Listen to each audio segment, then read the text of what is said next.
नमस्कार दोस्तों, मैं विकास चौधरी प्रोक्सिमा एजुकेशन हब के इस डिजिटल प्लेटफॉर्म पर आप सबका एक बार फिर से स्वागत करता हूँ। आज अपनी बहुत टाइम के बाद में लगभग 1 साल के बाद में क्लास हो रही है ना। आज अपन पीएसआई एग्जाम के लिए जो राजस्थान सब इंस्पेक्टर है इसके लिए करंट अफेयर्स के बारे में बात करेंगे।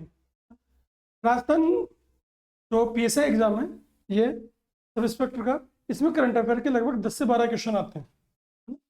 करंट अफेयर के लगभग 10 से 12 क्वेश्चन आते हैं और करंट अफेयर अभी जो ट्रेंड चल रहा है ये आरपीएससी का वो ट्रेंड चल रहा है लगभग 5 महीने का, यानी एग्जाम से 5 महीने के आसपास का करंट ज्यादातर को आरपीएससी भी क्वेश्चन वहीं से कर रही है ना।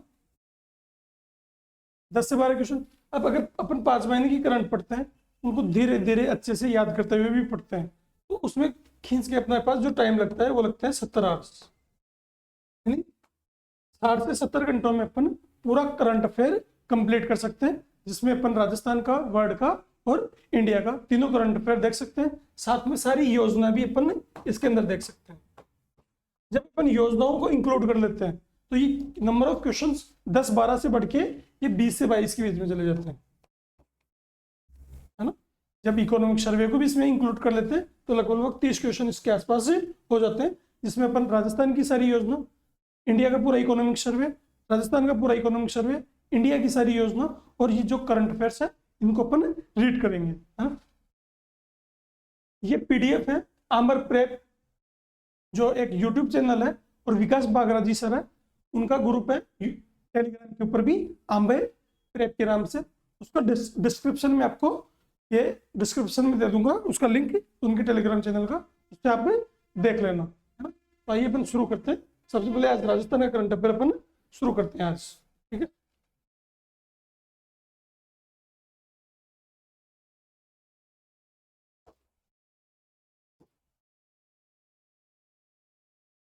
फर्स्ट क्वेश्चन है,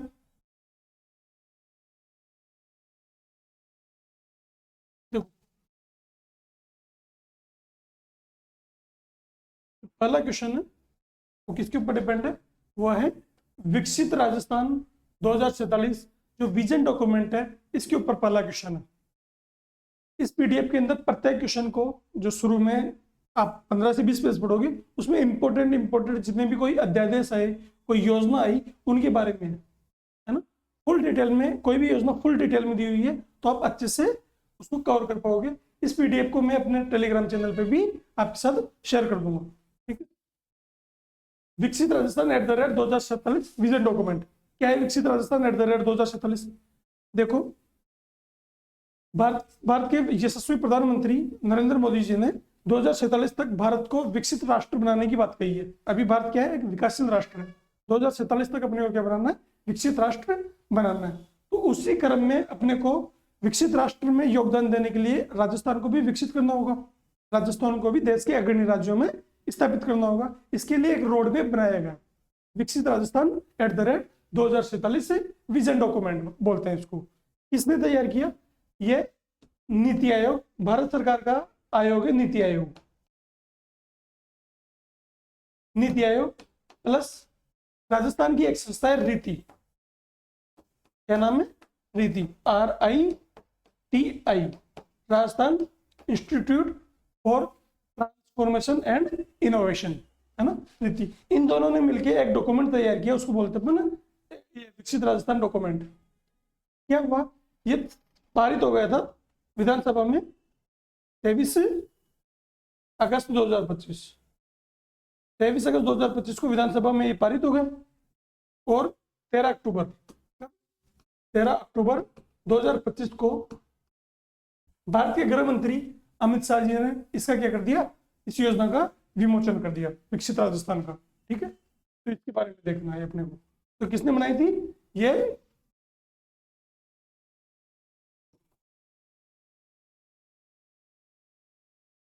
Rajasthan institute for transformation and innovation ने नीति आयोग के साथ मिलकर बनाया। किसके साथ बनाया? नीति आयोग के साथ मिलकर बनाया। अब इसके अंदर क्या है? इसके अंदर एक तो बात की गई है आर्थिक टारगेट की, जो आर्थिक लक्ष्य है उनकी बात की गई है कि जो इकोनॉमिक रूप से अपन क्या करना है उनकी बात की हुई है। दूसरी बात की हुई है कि जो प्रत्येक क्षेत्र वाइज है, कि कोई भी एक क्षेत्र विशेष है उसके बारे में अपने को क्या करना है, इसके बारे में इसमें बात की हुई है। तो आर्थिक लक्ष्य क्या रखे गए? आर्थिक लक्ष्य ये रखे गए कि 2047 तक अपने को क्या करना है, राजस्थान की इकोनॉमी को 4.3 ट्रिलियन डॉलर की बनाना है। राजस्थान की इकोनॉमी कितना बनाना है? 4.3 ट्रिलियन डॉलर की बनाना है। ये तो है 2047 तक। अब 2028-29 तक ये क्या करना है? 2028-29 देखो, अभी जो गवर्नमेंट थी वो 5 साल की होती है, ठीक है ना? तो ये भी इलेक्शन कब हुए थे अपने? ये हुए थे दिसंबर, विधानसभा के दिसंबर 23 में। गवर्नमेंट के 5 साल कब होंगे? 28 में, दिसंबर 28 में 5 साल पूरे हो जाएंगे। तो 5 साल का गवर्नमेंट ने भी रोड मैप लिया है। 5 साल में क्या करना है? राजस्थान की इकोनॉमी को कितना बनाना है? 5 साल में राजस्थान की इकोनॉमी को 350 बिलियन डॉलर की बनाना है। कितने की? 350 बिलियन डॉलर की राजस्थानी इकोनॉमी को अपने को बनाना है, ठीक है।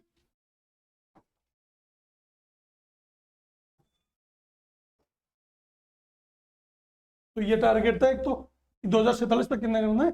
4.3 ट्रिलियन तक पहुंचाना है। सफल क्रियान्वयन हेतु मुख्य सचिव की अध्यक्षता में एक राज्य स्तरीय स्टीयरिंग कमेटी बनाई गई। इसकी अध्यक्षता में, मुख्य सचिव की अध्यक्षता में एक राज्य स्तरीय स्टीयरिंग कमेटी बनाई गई। यानी इसका कुछ न कुछ ये एक रोड मैप है, विकसित राजस्थान डॉक्यूमेंट। अगर इसका सही संचालन करना है, सही क्रियान्वयन करना है, तो किसी को इसकी देखरेख करनी पड़ेगी। तो देखरेख की जिम्मेदारी किसको दे दी? मुख्य सचिव को, है ना? इसको दे दी मुख्य सचिव को, इसको देखरेख की जिम्मेदारी दी हुई है। तो ये भी ऑप्शन सही है, सेकंड ऑप्शन भी सही है, और थर्ड ऑप्शन भी इसका सही है। इसके 3 ऑप्शन सही है। अब इसकी कंप्लीट डिटेल अपन देख लेते हैं। ये विकसित राजस्थान डॉक्यूमेंट है।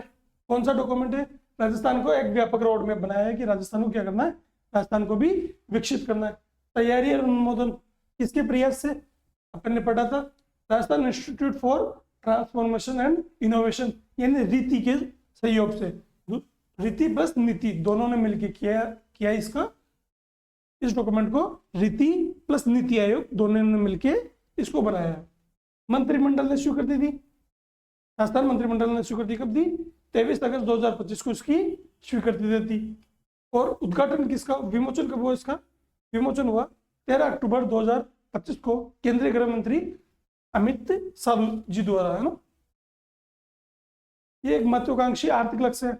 आर्थिक टारगेट क्या थे इसमें? तो इसमें आर्थिक जो टारगेट रखे गए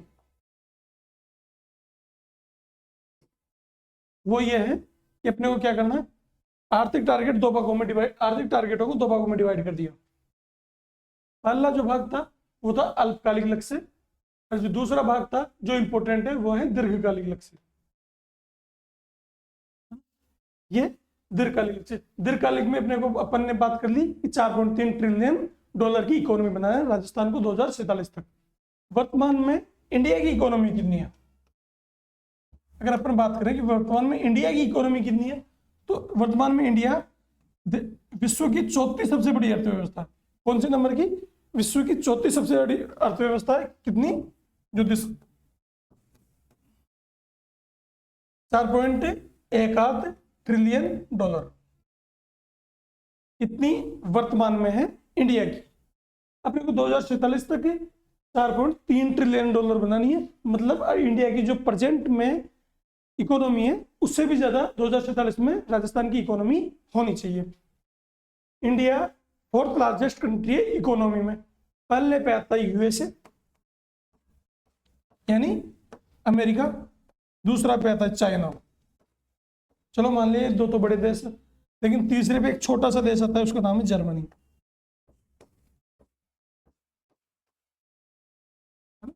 जर्मनी का क्षेत्रफल राजस्थान के बराबर है और ये विश्व की तीसरी सबसे बड़ी इकोनॉमी है। लेकिन जल्दी ही अपन जर्मनी को पीछे छोड़ देंगे, क्योंकि जर्मनी की इकोनॉमी है 4.7 ट्रिलियन डॉलर की, और अपनी हो गई 4.18 ट्रिलियन डॉलर की इकोनॉमी अपनी ऑलरेडी हो चुकी है ना। तो अपन इंडिया जल्दी तीसरी सबसे बड़ी इकोनॉमी बन जाएगा। तो ये था। अल्पकालिक लक्ष्य क्या रखा? अल्पकालिक लक्ष्य रखा है राजस्थान का $350 बिलियन का। कितना? $350 बिलियन का अल्पकालीन ऋण से रखा है। ठीक है, ये तो हो गया आर्थिक। अब अलग अलग क्षेत्र में क्या बातें की गई इसमें, उसको भी अपने को ध्यान रखना है। अलग अलग क्षेत्रों में कि कौन कौन से क्षेत्रों में कुछ लक्ष्य निर्धारित किए गए हैं। खेती के बारे में बात की गई कि खेती है जो कृषि, उससे संबंधित क्या है, कृषि में 40% प्रोडक्शन को अपन को बढ़ाना है। रोजगार के बारे में बात की गई है कि 1 करोड़ रोजगार अपने को सर्जित करना है। महिलाओं से संबंधित बात की गई है।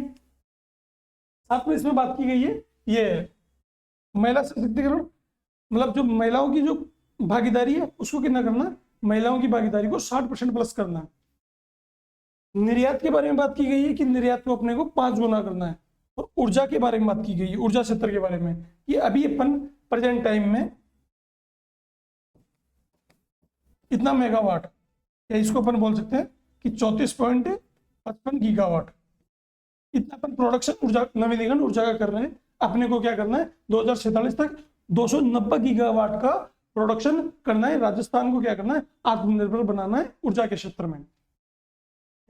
स्वास्थ्य के क्षेत्र में बात की गई है, तो इन सबको अपन डिटेल से देख लेते हैं एक बार।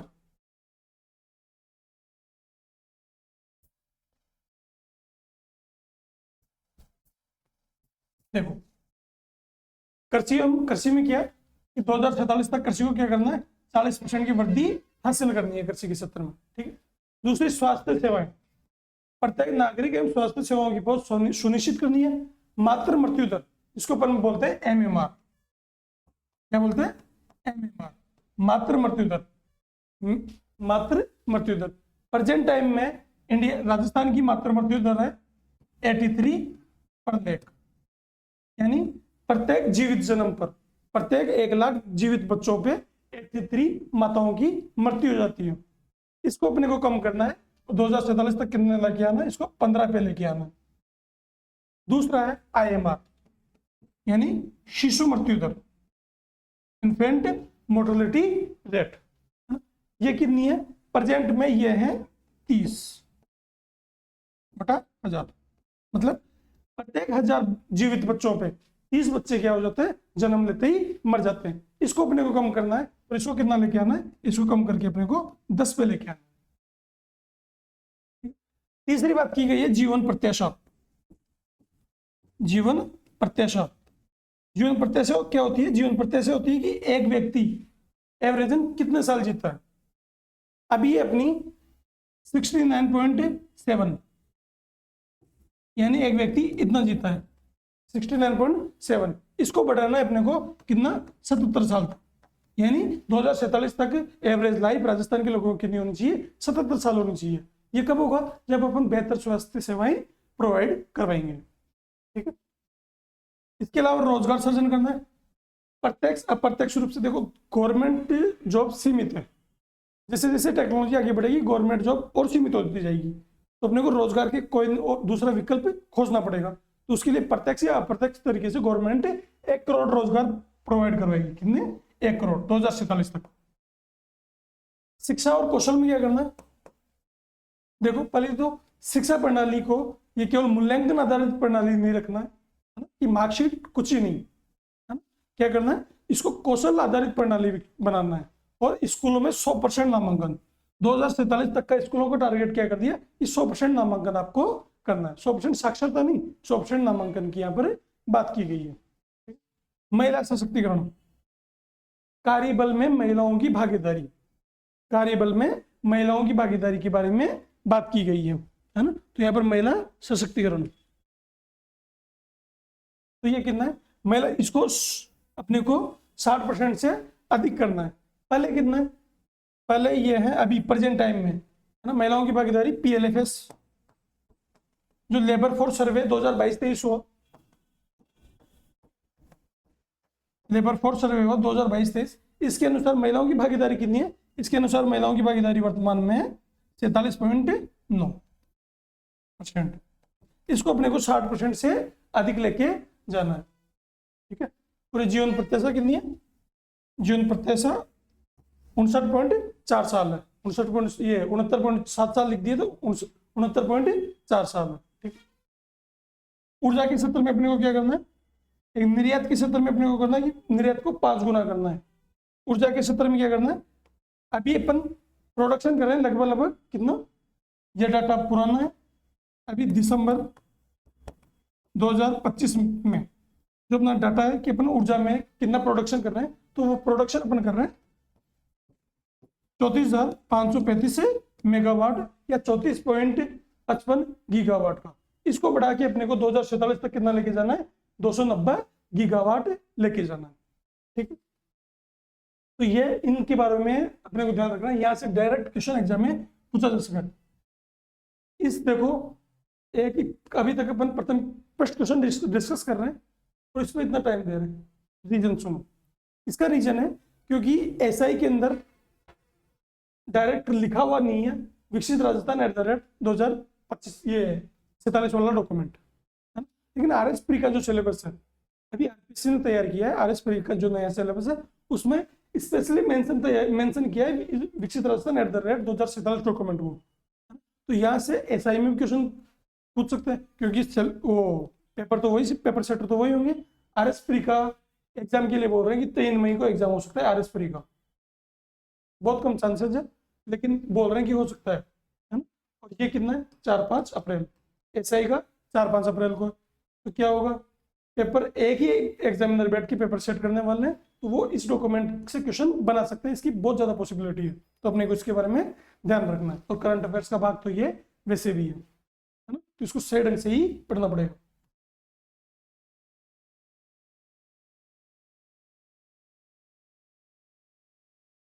देखो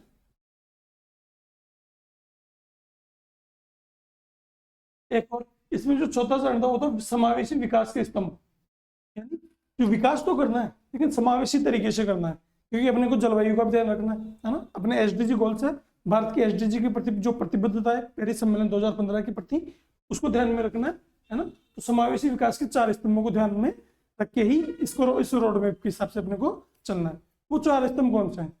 पहला स्तंभ है कि यार जन कल्याण करना है। सबसे पहले तो जन कल्याण एवं सामाजिक सशक्तिकरण, यहाँ से क्वेश्चन बनने की सर्वाधिक चांसेस है, क्योंकि ये क्या किया इसने 4 प्रमुख स्तंभ बता दिए और उसकी 13 सेक्टर में डिवाइड कर दिया।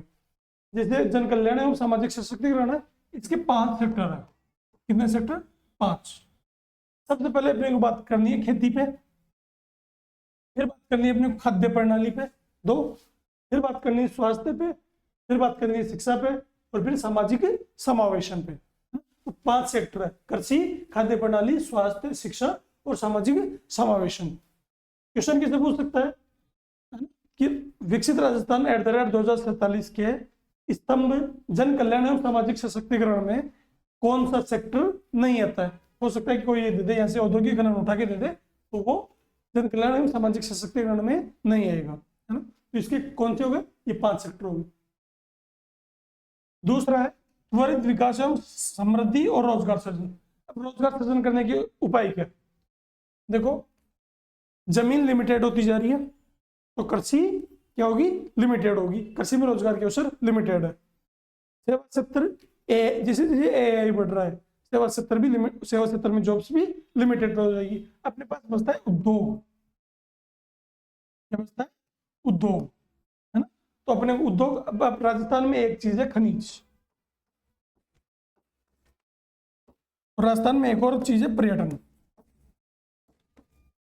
इन दोनों क्षेत्रों में क्या है? अपने पास रोजगार के अवसर है, उनको सृजित करना है। तो त्वरित विकास भी इनसे होगा, समृद्धि और रोजगार सृजन। तो यहाँ से 2 सेक्टर बनते हैं। कौन कौन से? एक तो औद्योगिक खनन और एक पर्यटन। तो कितने सेक्टर हो गए इसके? इसके भी 2 सेक्टर हो जाते हैं। तीसरा स्तंभ है भविष्य उन्मुख राजस्थान। भविष्य उन्मुख राजस्थान कौन सा होगा?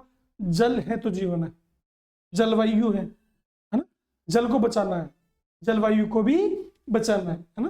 तो आधारभूत संरचना का विकास करेंगे, जल सुरक्षा और पर्यावरण और जलवायु अनुकूलता। कितने सेक्टर हो गए भविष्योन्मुख के? 3 सेक्टर। कौन सा?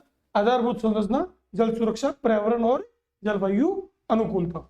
जो चौथा चरण है वह है संवर्धक नीति और वित्त शासन, यानी एक मजबूत और प्रभावी शासन प्रणाली का भी निर्माण करना होगा। क्योंकि कोई भी डॉक्यूमेंट, कोई भी रोड मैप जो एक दीर्घकालिक अवधि के लिए बनाया जाता है, इतना जल्दी सक्सेस नहीं हो सकता यदि उसके लिए एक नीति, एक नियम प्रणाली न हो, है ना। तो संवर्धक नीति, वित्त और शासन, एक मजबूत और प्रभावी शासन प्रणाली बनानी होगी। इसमें क्या है शामिल? ग्रामीण और शहरी का विकास करना होगा, एक, प्रभावी शासन, दो, और डिजिटल सेवाएं और डिजिटल और वित्तीय प्रबंधन, तीन। तो इसके भी 3 सेक्टर ये अपने को रट्टा मारना हो गए पूरे 13 सेक्टर। 5 सेक्टर इसके कृषि, 5 सेक्टर इसके, 2 7, 3 10 और 3 इसके। भविष्य उन्मुख राजस्थान के कितने हो गए? 3 3 6, 2 8 और 5 13, टोटल 13 कितने हो गए? सेक्टर हो गए। 4 स्तंभ और 13 सेक्टर।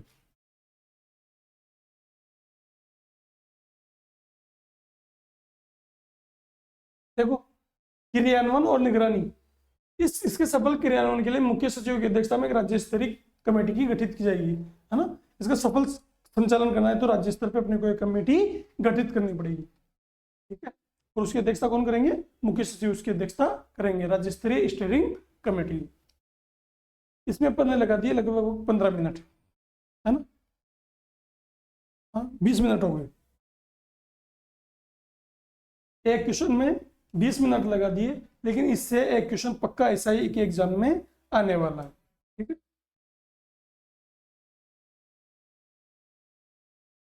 दूसरा क्वेश्चन है, विकसित Rajasthan at the rate 2047 vision document के अंदर नवीनीकरणीय ऊर्जा, यानी अपन ने 5-6 सेक्टर पढ़े थे कि कृषि में क्या करेंगे, रोजगार सृजन में क्या करेंगे, स्वास्थ्य में क्या करेंगे, निवेश के बारे में भी अपन ने बात की थी, निर्यात के बारे में अपन ने बात की थी, निर्यात के बारे में, है ना। वैसे अपन ने ऊर्जा के बारे में बात की थी, है ना। तो ऊर्जा के बारे में क्या बात की थी कि यार अभी 33 गीगावाट है ना, क्योंकि वो तो पीडीएफ में लिखा होता, लेटेस्ट डाटा क्या है 34.55 गीगावाट है प्रेजेंट टाइम में अपनी ऊर्जा क्षमता। उसको बढ़ा के कितना करना है? 290 गीगावाट करना है। वही है कि 33 गीगावाट से बढ़ाकर कितना करना है? तो वो 290 गीगावाट करना है। डॉक्यूमेंट जब बना था ये 13 अक्टूबर 2025 को जब इसका विमोचन हुआ था, तब अपने पास 33 गीगावाट था, अब बढ़ चुका है, तो 290 गीगावाट का अपने पास टारगेट है, ठीक है।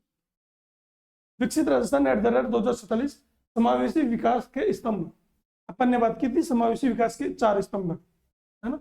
भविष्य उन्मुख राजस्थान, तीसरा स्तंभ कौन सा था? भविष्य उन्मुख राजस्थान। पहला कल्याण के ऊपर बात कर रहे थे, दूसरा वृद्धि के ऊपर बात कर रहे थे, तीसरा भविष्य के ऊपर बात कर रहे थे, चौथा नीति निर्माण के बारे में बात कर रहे थे, है ना। तो तीसरा था भविष्य उन्मुख राजस्थान। इसमें थीम क्या थी? भविष्य के लिए क्या करना पड़ेगा? अपने को पर्यावरण का ध्यान रखना पड़ेगा, जलवायु का ध्यान रखना पड़ेगा, जल का ध्यान रखना पड़ेगा, साथ में इंफ्रास्ट्रक्चर भी बनाना पड़ेगा, आधारभूत संरचना भी बनानी पड़ेगी, ठीक है। तो आधारभूत अवसंरचना, जल सुरक्षा और पर्यावरणीय, और यहाँ पर साथ में आ जाएगा जलवायु, है ना। इनका स्थायित्व तो अपने को ध्यान रखना पड़ेगा, है ना। तो आधारभूत संरचना, जल सुरक्षा, पर्यावरण स्थायित्व और जलवायु अनुकूलता जैसे विषय की बात करनी है, ठीक है। तो ये हो गई इससे रिलेटेड जो 3 क्वेश्चन थे अपन ने इसके कर लिए। अब चलते हैं चौथे क्वेश्चन पे,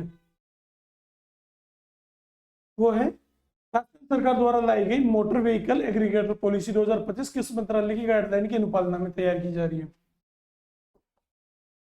पॉलिसी का नाम है मोटर व्हीकल एग्रीगेटर पॉलिसी 2025, तैयार की जा रही है, क्योंकि जब ये पीडीएफ बनी तब ये अक्टूबर का टाइम है, अक्टूबर के करंट अफेयर्स की है, वर्तमान में चल रहा है जनवरी, फरवरी आने वाला है ना, फरवरी आने वाला है। और ये कब आ रहा है? कल परसों फरवरी है, मतलब कल ही फरवरी है। और ये कब बन रही है? मोटर व्हीकल एग्रीगेटर पॉलिसी 2025, ठीक है। ये अक्टूबर की पीडीएफ है, तो ये तैयार की जा रही है, इसके बारे में बात करें कि इसको तैयार कर रहे हैं, लेकिन अब ये पॉलिसी बन चुकी है। 30 दिसंबर 2025 को ये पॉलिसी लागू भी हो चुकी है। 30 दिसंबर 2025 को ये पॉलिसी लागू भी हो चुकी है, ठीक है। अपने को देखना है कि ये है क्या। ये है कि जो ओला उबर है, ओला हो गया, उबर हो गया, है ना, रैपिडो हो गया, इनसे संबंधित है ये पॉलिसी। यार इनमें कई बार क्या होता है, जैसे अपन ने कोई बुकिंग की, राइड बुक की, 10 मिनट वेट करते हैं, 10 मिनट बाद में जो राइडर है उसने क्या किया, बुकिंग कैंसिल कर दी। हाँ? ऐसी चुनौतियां आती है ना। तो इनसे निपटने के लिए ये एक aggregator policy, motor vehicle aggregator policy लाई गई है ना। किस मंत्रालय की अनुपालना में, जो अपने सड़क एवं परिवहन मंत्रालय ना भारत सरकार का, उसके तहत बनाई गई है। केंद्रीय सड़क परिवहन एवं राजमार्ग मंत्रालय की अनुपालना में ये तैयार की जा रही है। ठीक। इसके अंदर है क्या, ये तो इसकी घोषणा की थी विधानसभा में प्रेमचंद बैरवा जी ने, लेकिन अब ये पॉलिसी आ चुकी है। कब आ गई थी, 30 दिसंबर को, 30 दिसंबर 2025 को ये पॉलिसी आ चुकी है। इस पॉलिसी में कुछ एक प्रावधान किया गया है। पहला प्रावधान ये है कि आपके पास 25+ व्हीकल, यानी आपने कोई भी, जैसे मेरा नाम विकास है, तो मैंने कोई भी एक बना दी कि विकास या प्रोक्सिमा की बना देते हैं, प्रोक्सिमा व्हीकल्स, कोई प्रोक्सिमा बस सर्विसेज बना देते हैं, है ना। तो अगर मेरे पास 25 से अधिक बसें हैं या 25 से अधिक मोटर व्हीकल है जो भी, तो क्या करना होगा, मेरे को उसका लाइसेंस लेना होगा। क्या लेना होगा, लाइसेंस लेना होगा। बिना लाइसेंस के मैं 25 से अधिक वाहन नहीं चला सकता, है ना, क्योंकि मैं इसका कमर्शियल यूज कर रहा हूँ, व्यापारिक यूज कर रहा हूँ, है ना। और ये लाइसेंस कितने, 5 साल के लिए वैध रहेगा। ठीक है। दूसरा है दुर्घटना बीमा। दूसरा क्या है, दुर्घटना बीमा। दुर्घटना बीमा, अगर आपके वाहन से किसी को दुर्घटना हो जाती है तो 5 लाख रुपए, 5 लाख रुपए दुर्घटना बीमा आपको देना पड़ेगा। जो भी जैसे रैपिडो से अगर किसी की दुर्घटना हो जाती है तो रैपिडो को क्या करना पड़ेगा, 5 लाख रुपए, रैपिडो जो कंपनी है वो 5 लाख रुपए का दुर्घटना बीमा देगी। तीसरी इसमें, इस पॉलिसी में क्या बात की गई है, इस पॉलिसी में जो तीसरी बात की गई है वो है कि जो 80% राशि है, यानी अगर राइडर्स को राइड से 100 रुपये मिलते हैं, यानी एक रैपिडो वाला अगर 100 रुपये में कहीं पे, जैसे जयपुर में सांगानेर से आमेर तक गया, तो 100 रुपये बताइए, 100 रुपये लगेंगे, तो 80 रुपये, यानी 80%, 80 रुपये, 80% किसके, जो ड्राइवर है उसको मिलेंगे इसमें से। साथ में एक और चीज की इसके अंदर, वो क्या है, वो कि कभी कभी राइड कैंसिल कर देते हैं, है ना, कि एक बार राइड स्वीकार कर ली, राइड स्वीकार करने के बाद में अगर कैंसिल करता है, अगर राइडर की जो बाइक वाला है, राइडर रैपिडो वाला, वो कैंसिल करता है तो उसके ऊपर 100 रुपये का जुर्माना लगेगा। या अगर मैंने राइड बुक किया है, मैं कैंसिल करता हूँ, तो मेरे ऊपर भी 100 रुपये का जुर्माना लगेगा। ये इस पॉलिसी के अंदर बात की गई है ना। ठीक है, आगे चलते हैं।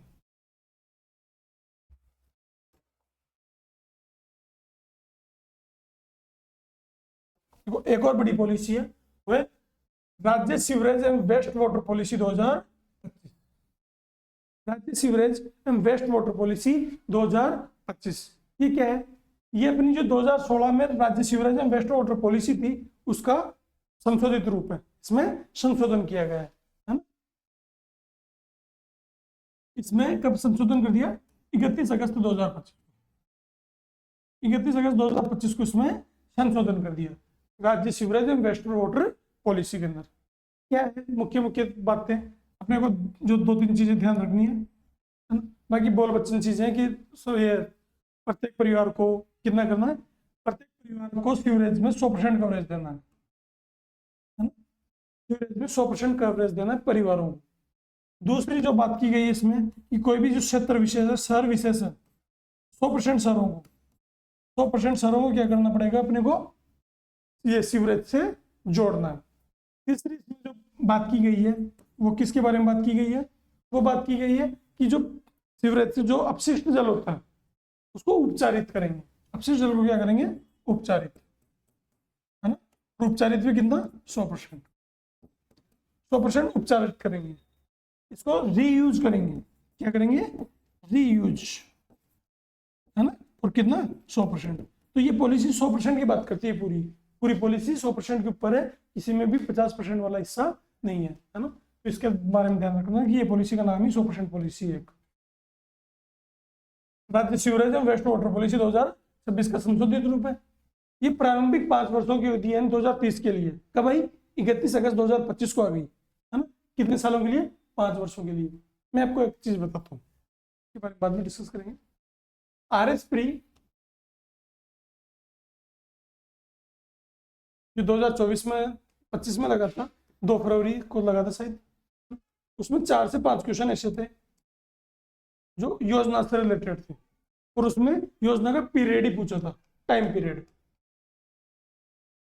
अगर अपन उसमें सोच लेते कि यार कि एक सरकार कोई भी सरकार 5 साल के लिए होती है ना, तो वो कोई भी नीति बनाएगी तो केवल 5 साल के लिए बनाएगी। या ऐसा मान लो कि कोई भी पॉलिसी होती है, अगर वो दीर्घकालिक नहीं है, अल्पकालिक है, तो कम से कम 5 साल, मतलब 5 साल के लिए बनाते हैं मैक्सिमम। अगर ये करते हैं तो 4 से 5 क्वेश्चन को अगर हम तुक्का भी लगा के आते, कुछ नहीं करते, तुक्का भी लगा के आते हैं इनके ऑप्शन पे, तो इनमें से 5 क्वेश्चन में से 4 क्वेश्चन सही हो जाते हैं। एक क्वेश्चन में 6 या 7 साल की पॉलिसी थी, बाकी सब में क्या थी? टाइम पीरियड 4, वही 5 साल वाला था। तो अपने को तुक्का भी लगाना है कि इसमें क्या है, ये नीति प्रारंभिक 5 वर्षों के लिए है। कितने वर्षों के लिए? प्रारंभिक 5 वर्षों के लिए, ठीक है। प्रत्येक परिवार को 100% कवरेज सुनिश्चित करना है। बात कर ली अपन ने कि 100% परिवारों को अपन कवरेज देना है। राज्य स्तरीय समिति की अध्यक्षता मुख्यमंत्री द्वारा की जाएगी। इसका ये स्टेटमेंट गलत है, इस क्वेश्चन का ये स्टेटमेंट गलत है। क्यों? राज्य स्तरीय जो समिति है उसकी अध्यक्षता मुख्यमंत्री नहीं करेगा, तो कौन करेगा? राज्य स्तरीय समिति की अध्यक्षता करेगा जो ये होता है, क्या बोलते हैं इसको, स्वायत्त शासन विभाग। कौन सा? स्वायत्त शासन विभाग, स्थानीय स्वशासन विभाग, स्थानीय स्वशासन विभाग। स्थानीय स्वशासन विभाग, इसके जो मुख्य सचिव, अतिरिक्त मुख्य सचिव होते हैं, अतिरिक्त मुख्य सचिव या अतिरिक्त जो प्रधान सचिव होते हैं, वो इसकी अध्यक्षता करेंगे, ठीक है। इस राज्य स्तरीय समिति की अध्यक्षता कौन करेंगे? स्वायत्त शासन विभाग के अतिरिक्त मुख्य सचिव इसकी अध्यक्षता करेंगे, ये अपने को ध्यान रखना। तो इसके बारे में डिटेल से अपन बात ही कर लेते हैं। तो राज्य sewerage and waste water policy, ठीक है, शहरी क्षेत्रों में अपशिष्ट जल प्रबंधन को आधुनिक, टिकाऊ और प्रभावी बनाने के लिए एक व्यापक रोड मैप है।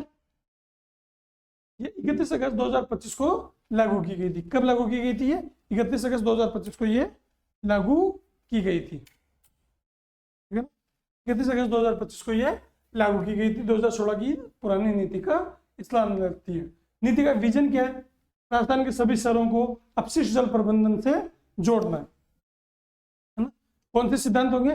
स्वास्थ्य और स्वच्छता, यानी प्रत्येक शहर में स्वच्छता होनी चाहिए, जिससे क्या हो, वहां पर रहने वाले लोग, नागरिकों का क्या हो, स्वास्थ्य सुनिश्चित हो सके। स्थिरता, सस्टेनेबिलिटी होनी चाहिए, है ना, कि जो भी अपन यूज करेंगे, जो भी इसमें सीवरेज को साफ करने के लिए जो भी यूज करेंगे, वो कैसे होनी चाहिए? स्थिरता होनी चाहिए, पर्यावरण के अनुकूल होना चाहिए। तीसरी बात, चक्रीय अर्थव्यवस्था, मतलब जो पानी है, जो सीवरेज है ना, उसको क्या करेंगे? उनके अपशिष्टों का निपटान करेंगे सही ढंग से।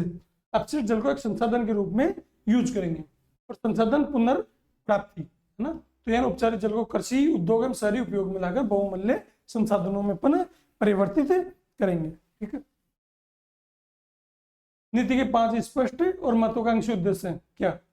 सार्वभौमिक घरेलू कवरेज, यानी प्रत्येक परिवार को 100% घरेलू कवरेज देना है। पूर्ण क्षेत्रीय कवरेज, सब जो शहर के सभी 100% भौगोलिक क्षेत्र है उनको 100% क्या करना है? सीवरेज के दायरे में लाना है। 100% उपचार, यानी एकत्रित सीवरेज का जो एकत्रित अपशिष्ट जल है उनको क्या करना है? उपचार करना है सारे को। भूजल संरक्षण, उपचारित जल का उपयोग बढ़ाकर शहरी और औद्योगिक क्षेत्रों में भूजल पर निर्भरता कम की जाएगी। और पुनर्उपयोग, 100% पुनर्उपयोग सुनिश्चित करना। इसके क्रियान्वयन के लिए सीमा क्या की? 5 वर्ष के लिए, 2030 तक के लिए ये पॉलिसी है। मध्यावधि समीक्षा, यानी हर 2-3 साल में इसकी क्या की जाएगी? समीक्षा की जाएगी, ठीक है। ऐसे एक चीज जो सबसे अच्छी है वो है city sanitation plan. City sanitation plan, यानी प्रत्येक जो इकाई है, नगरीय इकाई, जैसे नगर परिषद, नगर निगम या नगर पालिका, या कोई भी जो शहरी प्राधिकरण है, जेडीए वगैरह, इनको क्या करना होगा? अपना एक सिटी सैनिटेशन प्लान बनाना होगा। कितने साल का? 30 साल में। आगामी 30 साल का सिटी सैनिटेशन प्लान बनाना होगा कि आप कैसे अपने शहर को क्या करोगे, स्वच्छ रखोगे।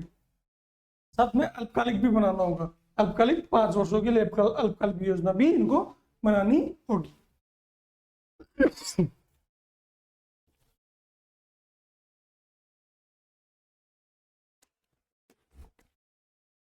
ठीक है।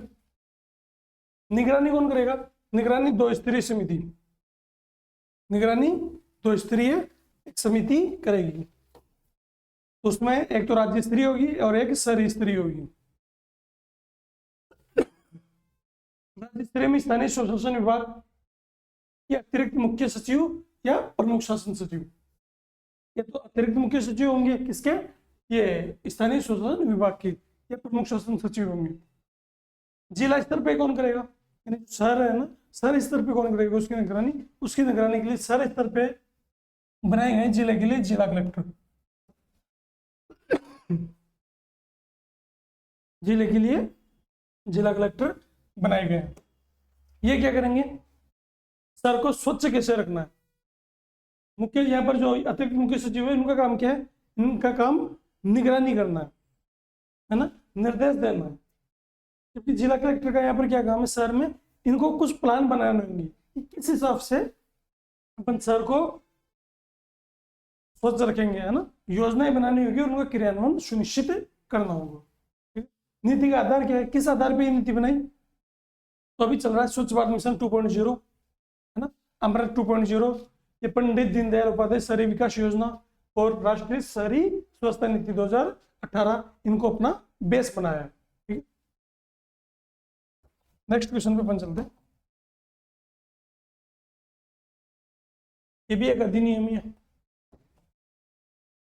राजस्थान भू राजस्व संशोधन, राजस्थान भू राजस्व संशोधन और विधि मान्यगण अधिनियम 2025 का मुख्य उद्देश्य क्या है? भू राजस्व से संबंधित है। भू राजस्व अधिनियम जो 1956 था, राजस्थान भू राजस्व जो एक्ट था 1956 का, उसमें संशोधन किया, उसमें संशोधन किया है राजस्थान भू राजस्व अधिनियम 1956 में। इसमें संशोधन कर दिया कब? 9 सितंबर को अधिसूचना जारी कर दी, 9 सितंबर 2025 को अधिसूचना इसमें जारी कर दी। क्या है भैया इसके अंदर? इसके अंदर मुख्यतः बात की गई है रिको के ऊपर। जो राजस्थान में औद्योगिक विकास और निवेश के लिए जो मुख्य संस्था है रिको, इसके ऊपर बात की गई है। यानी इसको अधिक स्वायत्तता देनी है कि अपने लिए नीति भी बना सकती है रिको। रिको अपने हिसाब से जो भूमि है उसकी किस्म भी परिवर्तन कर सकती है, बड़े बड़े जो भूखंड है उनको डिवाइड कर सकती है, या छोटे छोटे भूखंडों को मिला के एक बड़ा भूखंड बना सकती है।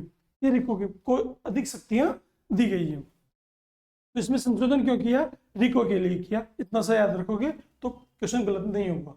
तो इसमें क्या है? कृषि भूमि के रूपांतरण को रोकना नहीं। काश्तकारी के लिए अलग से नियम है, राजस्थान काश्तकारी विधेयक 1955। ठीक है, रिको के अधीन भूखंडों में प्रबंधन, विनियमन और रूपांतरण की प्रक्रियाओं को सहज बनाना। ये क्या है कि रिको के अधीन जो भी भूखंड है ना, उनके प्रबंधन, विनियमन और रूपांतरण की प्रक्रियाओं को सहज बनाना। पहले क्या था? रिको को इतनी स्वायत्तता नहीं थी, इसके तहत उसको स्वायत्तता दी गई है। पहले रिको कोई भी नियम बनाता वगैरह करता, उसमें स्टेट गवर्नमेंट का डायरेक्ट ऑर्डर चलता था। अब इसको स्वायत्त बनाने की कोशिश की गई है, प्रक्रिया को सहज बनाने की कोशिश की गई है। ठीक है, तो राजस्थान भू राजस्व संशोधन विधेयक 2025 औद्योगिक विकास को गति देने और प्रक्रियाओं को सरल बनाने की दिशा में कानूनी कदम में कब हुआ? ये 10 सितंबर को। कब? 10 सितंबर को। मैंने 9 सितंबर बता दिया, 10 सितंबर को विधानसभा द्वारा पारित किया गया। इसमें संशोधन है, राजस्थान भू राजस्व अधिनियम 1956 में संशोधन किया है।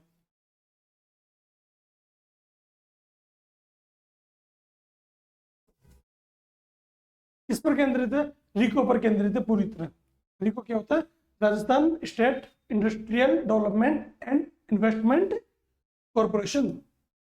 ठीक है, इसके द्वारा इसके ऊपर ये जो 2025 में संशोधन हुआ है वो पूरी तरह से रिको पे केंद्रित है। क्या मेन ऑब्जेक्टिव है इसके ऑब्जेक्टिव है रिको को अधिक स्वायत्तता देना।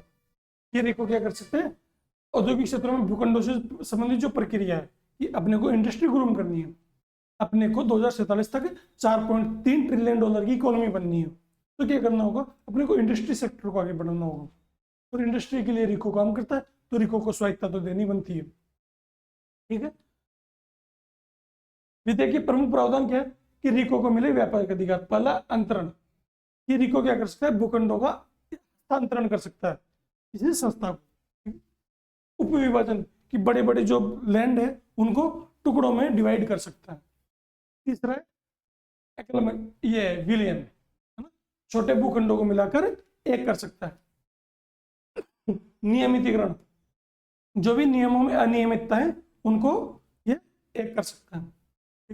भू परिवर्तन, यानी जो किस्म है कि जैसे रिको की अगर कोई कृषि की कोई भूमि आ रही है तो उसकी किस्म परिवर्तन करके वो इंडस्ट्रियल यूज के लिए या कमर्शियल यूज के लिए उसको अप्लाई कर सकता है। ठीक है, कानूनी वैधता क्या हो गई, ये सभी अब क्या होंगे, संशोधन के बाद में आवंटित और प्रबंधित किए जाने वाले भूखंड कानूनी रूप से किसके अंदर माने जाएंगे, रिको के अधीन माने जाएंगे।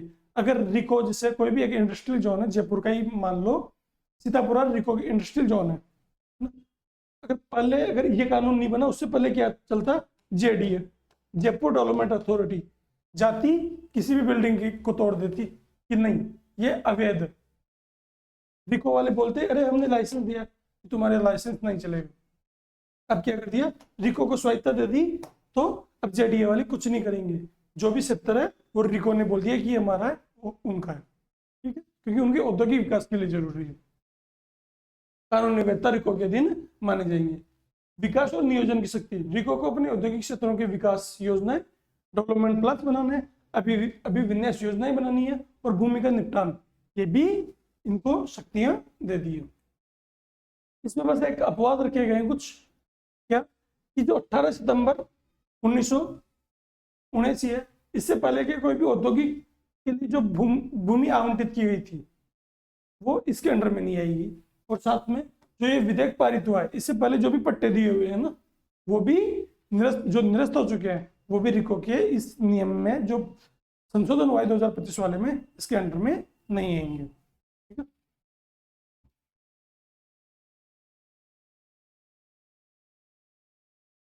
एक और है राजस्थान मत्स्य क्षेत्र संशोधन विधेयक 2025 के अनुसार विस्फोटक या विष डालकर मछली मारने जैसे अपराध के लिए दोषी पर पुराना जुर्माना और दंड का क्या प्रावधान है। देखो, आप गांव में देखते हो या कहीं पर भी देखते हो, कोई भी नदी, छोटी नदी है, वहां पर कोई भी मछुआरे होते हैं, वो मछलियां पकड़ते रहते हैं। कुछ क्या होते हैं, वहां पर विस्फोट भी करते हैं, है ना, कुछ जहरीले पदार्थ मिला देते हैं ताकि मछलियां मर जाए और पानी पे ऊपर तैरने लगे, तो उनको इकट्ठा करना। इन सब से निपटने के लिए गवर्नमेंट ने क्या किया, 8 सितंबर 2025 को राजस्थान विधानसभा में राजस्थान मत्स्य क्षेत्र संशोधन विधेयक 2025 पेश किया। इसमें कहा कि यार जुर्माना लगाना पड़ेगा। क्या करना पड़ेगा, जुर्माना लगाना पड़ेगा और इनको दंड भी देना पड़ेगा। ये पहले नहीं था जुर्माना, पहले भी था जुर्माना। पहले कितना था, पहले बहुत मामूली सा जुर्माना लगता था, 500 रुपए। या प्रथम बार क्राइम कर रहे हो तो 500 रुपए प्लस या 3 माह की सजा हो सकती थी, या दोनों। 500 रुपए, 3 माह की सजा, या दोनों। इसको बढ़ा के कर दिया, ये प्रथम बार की बात चल रही है, इसको बढ़ा दिया गवर्नमेंट ने, इसको 25,000 करो। ये प्रथम बार भी अगर आपने ये गलती की तो 25,000 रुपये आपको जुर्माना देना होगा, मतलब 3 माह की जो सजा है वो तो ही। दूसरा कि अगर आपने अपने अपराध को दोहराया है ना, दोबारा अपराध किया है, तो पहले क्या था, अब इसको कर दिया दोबारा अपराध करने पे इसको 50,000 रुपये कर दिया। कितना, 50,000 रुपये प्लस 6 माह की कैद कर दी। अब अगर आप दोबारा अपराध करते हो तो 50,000 रुपये या 6 माह की कैद इसमें कर दी गई है।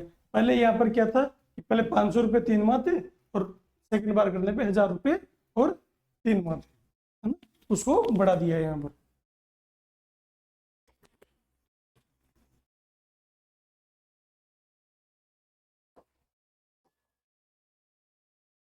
तो इसको देख लेते हैं अपन। राजस्थान मत्स्य सत्र संशोधन विधेयक 2025 राज्य के मत्स्य संसाधनों की सुरक्षा और अवैध गतिविधियों पर अंकुश लगाने के उद्देश्य से लाया गया है। अवैध गतिविधि होती है मत्स्य क्षेत्र में, उसको रोकने के लिए लाया गया है। कब आया? 8 सितंबर 2025 को राजस्थान विधानसभा में ये पारित हो गए। क्या है विधेयक?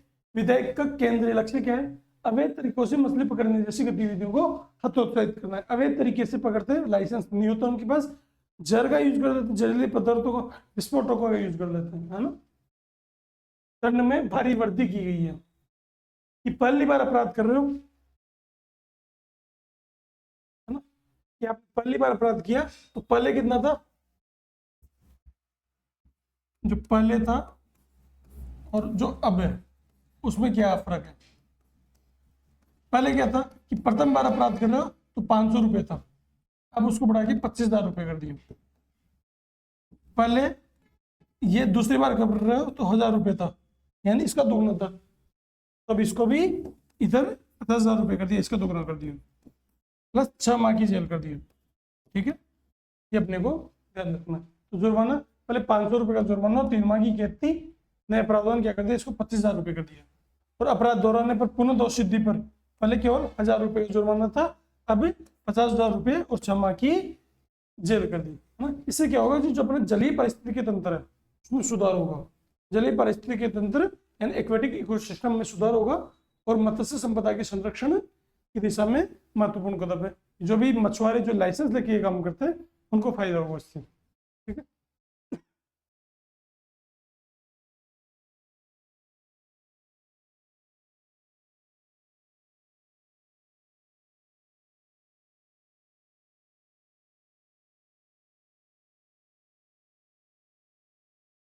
ठीक है। ये राजस्थान विधि विरुद्ध धर्म परिवर्तन, राजस्थान विधि विरुद्ध धर्म संपरिवर्तन प्रतिषेध विधेयक, राजस्थान विधि विरुद्ध धर्म संपरिवर्तन प्रतिषेध विधेयक के अनुसार कपटपूर्ण तरीकों से सामूहिक धर्म परिवर्तन कराने पर क्या सजा निर्धारित की गई है। देखो आजकल मामला चल रहा है, ये इससे लव जिहाद का चलता है ना। लव जिहाद का चलता है कि लड़की को विवाह कर लिया लड़की से, और बाद में क्या कर रहे हैं, उसे धर्म परिवर्तन कर रहे हैं उसका, है ना। या अपने धर्म को अवैध तरीके से लोगों को क्या कर रहे हैं, बलपूर्वक धर्म परिवर्तन करवा रहे हैं, है ना। जो भी गरीब शोषित वर्ग है उनको बलपूर्वक या लालच देख के धर्म परिवर्तन करवा रहे हैं, तो उसको अवैध धर्म परिवर्तन बोलते हैं। उस धर्म परिवर्तन के खिलाफ कानून बनाया राजस्थान विधि विरुद्ध धर्म परिवर्तन विधेयक 2025। 9 सितंबर 2025 को राजस्थान विधानसभा में पारित होगा। तब 9 सितंबर 2025 को डेट याद रखना। अब क्या है इसमें दंड का प्रावधान किया गया है। यार आप है ना जो ऐसे कैसे कर सकते हो, तो उस दंड का प्रावधान किया है। तो दंड क्या है, 2 चीजें हैं। अब यार कुछ लोग बोलते हैं कि स्वैच्छिक तरीके से भी तो कर सकते हैं। जो स्वैच्छिक तरीके से धर्म परिवर्तन करता है ना, उसके लिए वहां पर की जो भी व्यक्ति है, स्वैच्छिक तरीके से अगर कोई व्यक्ति धर्म परिवर्तन करता है तो उसको 1 महीने पहले यानी 30 दिन पहले जिला कलेक्टर को सूचना देनी होगी कि मैं धर्म परिवर्तन करना चाहता हूं। दूसरा, जो धर्मात्मा है या जो धर्माचारी है, यानी जो धर्म परिवर्तन करवा रहा है, धर्म परिवर्तन करवाने के लिए हिंदू से मुस्लिम या मुस्लिम से हिंदू, ईसाई जो भी बनना है आपको, उसके लिए कोई धर्माचारी होगा। उस धर्माचारियों को भी 2 महीने पहले क्या करनी होगी, इसकी सूचना देनी होगी कि मैं धर्म परिवर्तन करवा रहा हूँ। व्यक्ति को सूचना देनी होगी 1 महीने पहले, धर्माचार्य को सूचना देनी होगी 2 महीने पहले। किसको? डीएम को, जिला कलेक्टर को। अगर वो ऐसा नहीं करते हैं तो व्यक्ति को सजा मिलेगी कितनी? व्यक्ति को सजा मिलेगी 7 से 14 वर्ष की, है ना, और 3 लाख रुपए जुर्माना। धर्माचारी अगर ऐसा नहीं करता है तो उसको सजा मिलेगी 10 से 14 वर्ष की और जुर्माना होगा 5 लाख का। लेकिन ये तो है जब स्वेच्छा से धर्म परिवर्तन कर रहे हैं। लेकिन अगर अवैध तरीके से कोई धर्म परिवर्तन करवा रहा है तो उसके लिए भी कुछ सजा की प्रावधान है कि जैसे सामान्य व्यक्ति का करवा दिया, नॉर्मल का, जनरल कैटेगरी का है या कोई भी सामान्य व्यक्ति उसका करवा दिया धर्म परिवर्तन, तो उसके लिए सजा क्या है? 7 वर्ष। 7 से 14 वर्ष। कितनी? 7 से 14 वर्ष की सजा उसके लिए निर्धारित की गई है। ठीक है, तो अपन इसको डिटेल में देख ही लेते हैं। राजस्थान विधि विरुद्ध धर्म संपरिवर्तन विधेयक विधानसभा में 9 सितंबर 2025 को आ गया। कब आया? 9 सितंबर 2025 को। क्या है विधेयक में? बल, धोखाधड़ी, प्रलोभन या विवाह। बल, धोखाधड़ी, प्रलोभन या विवाह, इसके तहत क्या करो? अवैध धर्म परिवर्तन करा रहे हो तो कठोर कानून है। इससे क्या होगा? महिलाओं, नाबालिग और अनुसूचित जाति और जनजाति के कठोर वर्गों का अपन जो भी ये है वर्ग हैं, जो दलित वर्ग है, उनका संरक्षण करना। अवैध धर्म परिवर्तन के खिलाफ कुछ प्रावधान है, वह है देखो, अवैध के खिलाफ बात कर रहे हैं अपन, स्वैच्छिक के खिलाफ भी बात करेंगे, लेकिन अवैध के खिलाफ। अवैध में अगर सामान्य अवैध धर्म परिवर्तन हो रहा है तो कितना है? अगर सामान्य है तो 7 से 14 साल, 7 वर्ष से 14 वर्ष प्लस 5 लाख। लेकिन अगर यहीं पर अपन कमजोर वर्ग करें, कमजोर वर्ग में कौन से आ गए? SC ST, महिला, साथ में जो दिव्यांगजन है या अल्पसंख्यक है ना, उनके लिए कमजोर वर्गों का अपन धर्म मंत्रण कर रहे हैं, तो वहां पर कितना होगा? ये सजा बढ़ जाएगी, तो 10 वर्ष से 14 वर्ष हो जाएगी। कितनी हो जाएगी? 10 वर्ष से 20 वर्ष, ये 10 से 20 वर्ष हो जाएगी, है ना। और राशि भी दुगनी हो जाएगी, 10 लाख। 10 वर्ष से 20 वर्ष जो सजा हो जाएगी और राशि हो जाएगी 10 लाख। सामूहिक धर्मांतरण कर रहे हैं, यदि 2 या 2 से अधिक लोगों का धर्मांतरण सामूहिक रूप से करवा रहे हो, है ना, कि एक साथ 1000 लोगों को भीड़ बुला ली और उनका धर्म कर रहे हो, 2 से अधिक हो गए ना, तो वो सामूहिक में आ जाएगा, तो उसमें सजा 20 वर्ष से आजीवन तक रहेगी। कितनी? 20 वर्ष से लेकर आजीवन तक सजा रहेगी। ठीक है, और इसमें जुर्माना है 25 लाख। चलो ठीक है, सामूहिक धर्मांतरण। एक होता है विवाह के माध्यम से धर्मांतरण, कि किसी लड़की से शादी इसलिए कर रहे हैं कि वो उसका धर्म परिवर्तन करवा सके, तो इसके लिए भी दंड रखा है, वो भी 20 से आजीवन प्लस यहां पर जुर्माना की राशि कर दी 30 लाख। कितनी? जुर्माने की राशि कर दी यहां पर 30 लाख। आप धर्म परिवर्तन कराने के लिए पाकिस्तान से हम कोई विदेशी फंडिंग ले रहे हो, पाकिस्तान तो गरीब भिख मंगा है, वो कौन सा फंडिंग देगा? अगर कोई विदेशी फंडिंग ले रहे हो तो आपको 20 वर्ष का कठोर कारावास, 20 से आजीवन, ना। विदेशी फंडिंग में 10 से 20, विदेशी फंडिंग में है 10 से 20 साल की सजा प्लस जुर्माना है 20 लाख का। ठीक है, और अपराध को बार बार दोहरा रहे, अपराध की पुनरावृत्ति हो रही है, तो 20 साल से लेकर आजीवन कारावास रहेगा, 50 लाख की क्या होगा? जुर्माना, 50 लाख का जुर्माना देना पड़ेगा। तो ये इसके अंदर प्रावधान थे। ये तो थे अवैध के लिए, ये थे अवैध के लिए कि स्वैच्छिक धर्म परिवर्तन की प्रक्रिया। अगर आप ऐसा करते हो कि स्वैच्छिक रूप से करते हो, अवैध नहीं किया आपने, स्वेच्छा से धर्म परिवर्तन करना चाहते हो, तो जो भी व्यक्ति ये घोषणा करता है कि मेरे को धर्म परिवर्तन करना है, वो 1 महीने पहले 30 दिन पहले डीएम को सूचना देगा, नहीं तो उसको 7 से 14 वर्ष का कारावास प्लस 3 लाख का जुर्माना लग जाएगा।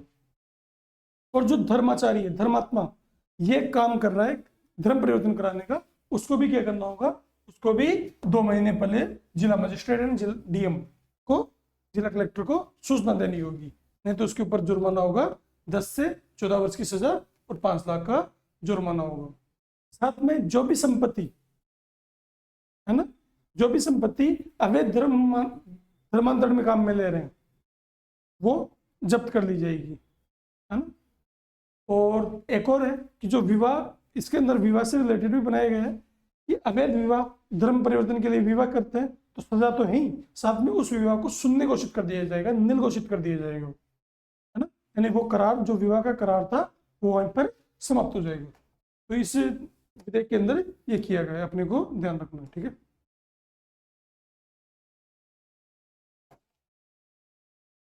भूजल संरक्षण प्रबंधन प्राधिकरण विधेयक 2024, राजस्थान भूजल संरक्षण प्राधिकरण 2024 के अंतर्गत अपराधिकृत कार्यों के उल्लंघन पर दोष सिद्धि के लिए क्या प्रावधान है? यानी भूजल है ना, उस पर अपन क्या करते हैं? अवैध उसका बहुत ज्यादा खनन करते हैं, बहुत ज्यादा दोहन करते हैं, तो उसके लिए भी कुछ प्रावधान किए गए हैं।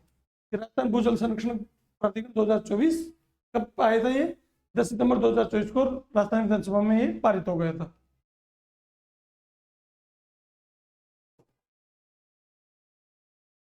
क्या है? राज्य स्तरीय प्राधिकरण का गठन करेंगे। राज्य स्तर पे एक भूजल प्राधिकरण का गठन किया जाएगा, सभी मामलों को देखेगा। इसके अलावा इसमें प्राधिकरण के अध्यक्ष और सदस्य है ना, उनको चयन करेंगे। तकनीकी योग्यता जो टेक्निकल डिपार्टमेंट के होते हैं INJN, उनको देखेंगे इनके अंदर, है ना। तकनीकी योग्यता विशेषज्ञता के आधार पर होगा, ताकि वैज्ञानिक तथ्यों पर, यानी वो जो फैक्ट है, डाटा है भूजल के, कि ये अपना मतलब अति दोहित क्षेत्र है, गंभीर श्रेणी में आता है, कौन सी श्रेणी में आता है ना, उन चीजों को देख के निर्णय ले सके। तो तकनीकी योग्यता और विशेषज्ञता के आधार पर क्या करेंगे, अपन सदस्यों को चूज करेंगे।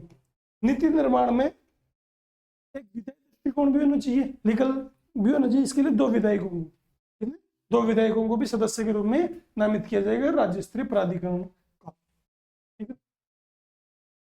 और जिला स्तरीय प्रबंधन, भूजल प्रबंधन को स्थानीय स्तर पर प्रभावी बनाने के लिए एक जिला भूजल संरक्षण और प्रबंधन समिति, जिला भूजल संरक्षण और प्रबंधन समिति का गठन किया जाएगा।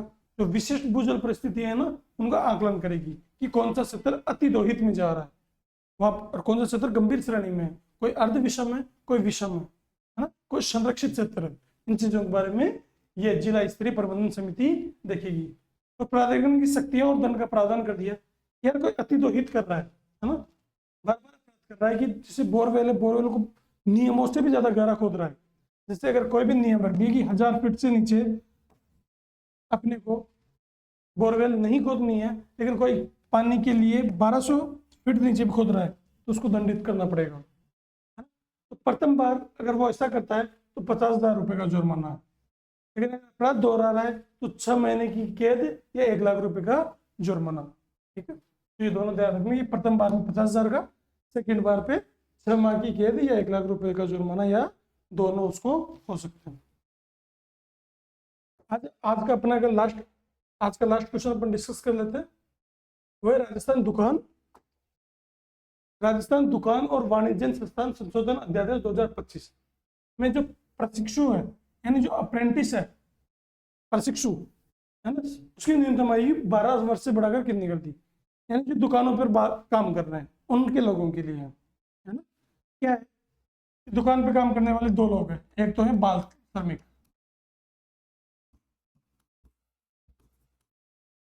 ठीक है, दूसरी है श्रमिक। बाल श्रमिक कौन? जिनकी उम्र 12 वर्ष से कम है, जिनकी उम्र 12 वर्ष से कम है। जो पुराना राजस्थान दुकान एवं वाणिज्य संस्थान को जो 1958 का जो विधेयक था ना, उसके अंदर क्या था, बाल को माना था, जो 12 वर्ष से कम है वो बालक है ना, तो वो बाल श्रम की श्रेणी में आता था। अब इसको बढ़ा के कर दिया कि नहीं यार 12 वर्ष बहुत कम है, जो 14 वर्ष से कम का है ना वो बालक है। बालक को क्या कर दिया, 12 वर्ष से बढ़ा के 14 वर्ष कर दिया। इसमें एक और बात की गई, किशोर। पहले क्या था, किशोर को मानते थे कितना, किशोर को मानते थे केवल 12 वर्ष से 15 वर्ष का, कि जो 12 वर्ष से 15 वर्ष तक का है वो किशोर है। अब इन्होंने बालक को 14 वर्ष तक कर दिया, तो इसको भी बढ़ाना पड़ेगा। तो इन्होंने 14 से 18, कि 14 से 18 वर्ष का जो है ना वो क्या है, वो किशोर है। किशोर रात को कभी काम नहीं करेगा।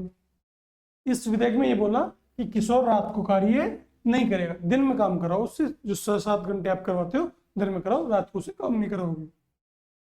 18 प्लस का है वो तो पूरी तरह श्रमिक है, ठीक है। इनके लिए भी कुछ कानून बनाए। इनके लिए कानून क्या बना दिया कि अब आप है ना, जो काम पहले जो 9 घंटे करते थे, डेली का काम जो पहले 9 घंटे था उसको बढ़ा दिया कि आप 10 घंटे भी काम कर सकते हो। कम तो कर सकते हो लेकिन अधिकतम 10 घंटे, जिसमें आपका विश्राम अंतराल भी आ जाता है, यानी काम की अवधि के दौरान जो विश्राम करते हो वो भी 10 घंटे में आ जाएगा।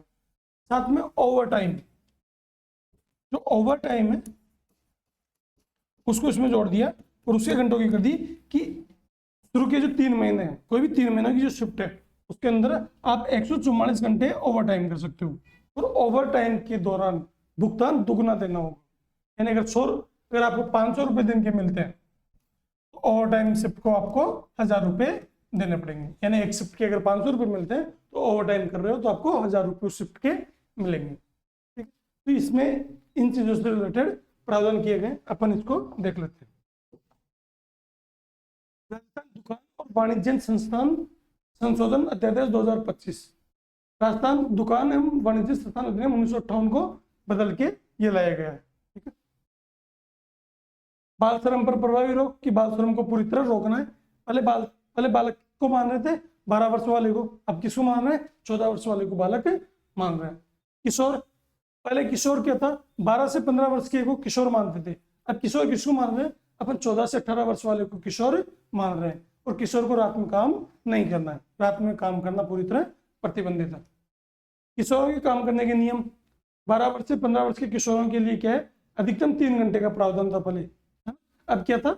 या जो समकालीन जरूरत है उसके हिसाब से काम कर सकता है, वो काम की कोई छूट नहीं है। ठीक है, दैनिक कार्यवर्दी, जो मेन श्रमिक है 18 प्लस वाले, उनके लिए दैनिक कार्यवर्दी कर दी गई है। पहले 9 घंटे काम करते थे वो, अब उसको बढ़ा के 10 घंटे कर दिया है। उसको बढ़ा के कितना कर दिया?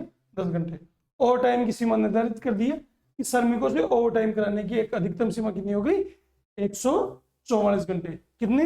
3 महीने में, 3 महीने में 144 घंटे आप ओवर टाइम करवा सकते हो, लेकिन भुगतान कितना देना होगा? दुगना भुगतान देना होगा।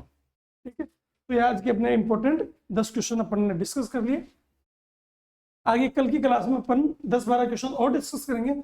उसके बाद में जितनी ये योजनाएं से रिलेटेड है, विधेयकों से रिलेटेड है, ये फॉर्मेटिंग कंप्लीट हो जाएगी। फिर अपन राजस्थान का जो भी करंट अफेयर्स बचता है उसको एक दिन की क्लास में 2-3 घंटे लेके कंप्लीट कर देंगे। ठीक है, तो आज के लिए इतना ही, फिर मिलते हैं। नमस्कार।